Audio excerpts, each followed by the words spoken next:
बिस्मिल्लाहिर्रहमानिर्रहीम। अस्सलाम वालेकुम मेरे प्यारे दोस्तों, मेरा नाम है लतीफ़। प्रो टीवी यूट्यूब चैनल में खुश आमदेद तमाम देखने और सुनने वालों को।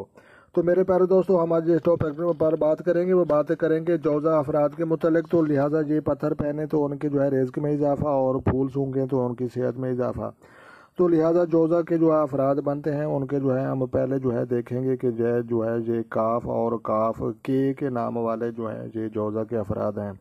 और उसके बाद जो है हम इनका देखते हैं जो है जिनके जो है रिज़्क में जो है इजाफा करने के लिए जो खुश नसीबी के पत्थर और स्टोन पहनने चाहिए। तो ज़बरजद, अतीक, पखराज और जो है तो ये ज़मर्द और ज़र्द बनता है। तो लिहाजा ये जो है इनके लिए जो है खुश नसीबी के जो है पत्थर और दांत हैं। तो लिहाजा जो है खुशबू और फूल सींचने से जो है सेहत में इजाफा। तो लिहाजा ये जो है खुश नसीबी का फूल इनका जो है हम देखते हैं ये कवल और नरगिस से ज़र्द बनता है। तो आपने जो है जनाब जो है सेहत में इजाफे के लिए कमल नरगिस का जो है ज़र्द फूल आपने ज़रूर अपने पास भी रखना है और सूंघना भी है। तो लिहाजा ये जो है के नाम वाले अफराद का जो है जौज़ा बुर्ज होता है। तो लिहाजा जो है इनके जो है बादी होते हैं, मिजाज इनका जो है कुछ हद तक जो है ज़्यादा दुरुस्त होता है।